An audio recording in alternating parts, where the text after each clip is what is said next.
Healing from emotional pain is not always about forgiving the people who hurt us directly. More often, it's about addressing the hidden parts of ourselves that still carry those wounds. What if the person you most need to forgive isn't even outside you, but lives within your unconscious mind? This concept forms the core of a profound psychological truth.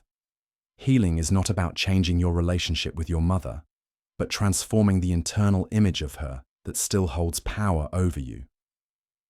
Drawing from Carl Jung's theory of the mother complex and the mother archetype, this article explores the deep psychological imprints left by maternal figures, whether loving, absent, or flawed, and how they shape your emotional life, relationships, and identity long into adulthood. The mother complex, a legacy beyond childhood. Carl Jung coined the term mother complex to describe unconscious emotional patterns formed during early childhood around the mother figure. These patterns persist long after we've grown up. They influence how we respond to love, criticism, safety, success, and rejection. This isn't about blaming your mother. It's about recognizing that the internalized psychic imprint of her voice, tone, expectations, and emotional availability becomes embedded in your nervous system. These unconscious influences drive adult behaviors, often illogically and destructively. For example, you may be hypersensitive to criticism, as if every judgment threatens your sense of worth. You might crave approval from authority figures, yet never trust it. Or you find yourself rejecting love, suspecting it comes with hidden costs. These behaviors are not character flaws. They are symptoms of an unresolved inner script, often authored when you were too young to understand what was happening. Conditional love, unmet needs, and emotional blueprints. Even if your mother was physically present, emotional gaps may have been left behind. Perhaps her love felt conditional. You had to perform, please, or succeed to earn affection. Maybe she was emotionally unavailable, overwhelmed by her own struggles. Or she may have projected her unhealed pain onto you, making you feel responsible for her moods. These early dynamics silently shaped how you view yourself. You may still feel that your needs are too much, that setting boundaries is selfish, that ambition is dangerous or unlovable. You're not just wrestling with memories of your mother. You're fighting an inherited voice that continues to whisper through your fears, habits, and self-concept. Archetypes. The inner mother is not your actual mother. In Jungian psychology, an archetype is a universal pattern of behavior or emotion. The mother archetype is one of the most potent. It embodies themes of nurturance, origin, security, but also abandonment, control, and sacrifice when distorted. Importantly, the mother archetype is not your actual mother.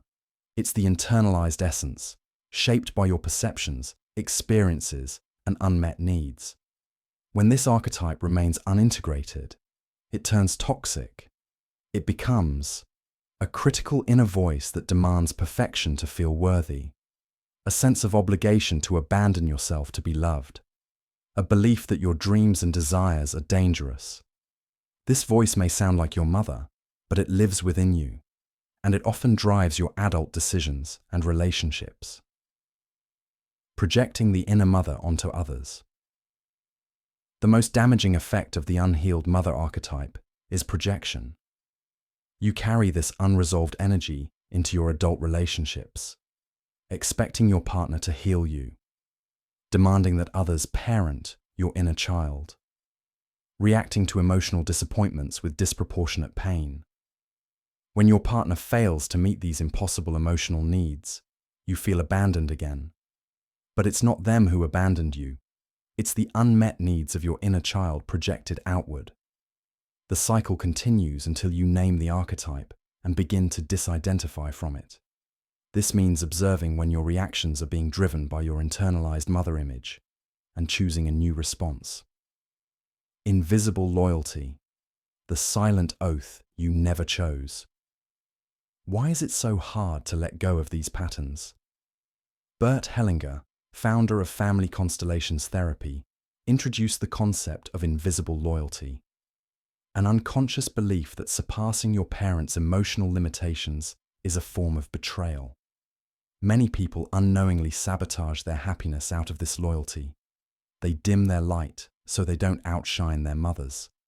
They stay silent, afraid that speaking up will sever the bond. They stay stuck in similar emotional patterns as a form of unconscious solidarity. You may even replicate her pain. If she was lonely, you remain alone. If she was silenced, you second-guess your voice. This isn't love. It's emotional entrapment. Healing means realizing your mother's wounds are not your inheritance to carry. Your life is not her redemption story. Reparenting yourself, becoming the mother you needed. To break free from these unconscious patterns, you must reparent yourself. Reparenting means becoming the compassionate, protective, and wise presence your younger self lacked. It is not indulgence, it's discipline. It involves listening to your emotions without dismissal, validating your fears instead of pushing through them, creating boundaries without guilt, offering encouragement without waiting for external approval. You become both nurturer and guardian, not by mimicking your mother, but by offering yourself what she couldn't. It might feel unnatural at first, but that's only because it's new. Over time, this new relationship with yourself becomes the foundation for all other relationships. Healing is choosing to lead with values, not wounds. Healing does not mean forgetting the past. It means refusing to let it define your present. You may never receive the apology you deserved. You may never get the maternal love you longed for. But healing is not about what they do. It's about what you choose to do now. You can choose to stop acting from inherited guilt. Choose to stop apologizing for taking up space. Choose to say no without shame. Choose to love without dependency. Emotional adulthood begins the moment you stop reacting from habit and start responding with intention. Small revolutions, what healing really looks like. Breaking the pattern doesn't happen in a single breakthrough. It happens in tiny, consistent revolutions. Noticing when you're shrinking out of guilt and choosing to stand tall. Recognizing when you're apologizing for your existence and choosing to claim space. Catching your inner critic in the act and choosing self-compassion. These micro-acts are acts of rebellion against the wounded patterns you inherited. Over time, they build a new foundation. Joy that doesn't need permission, self-worth that doesn't need proof, and love that doesn't require you to earn it. Redefining the mother within, freedom through integration. You don't need to sever ties with your mother to heal, but you do need to redefine her place in your psyche. Stop waiting for her to show up differently. Start showing up differently for yourself. The mother you seek is not behind you. She is within you. As you integrate the mother archetype consciously, offering yourself nurturing, protection, and unconditional presence, you free yourself from needing it externally. From this place, you can love without distortion, dependence, or resentment. This is the real end of the pattern. Final reflection. You are not your wound. You are not the child who was left to figure it out alone. You are not the voice in your head that says you're too much or not enough. You are the one choosing to heal, and that changes everything. You don't have to be perfect. You just have to be present. Let this truth settle. You are not your wound. You are the one healing it. And that is power.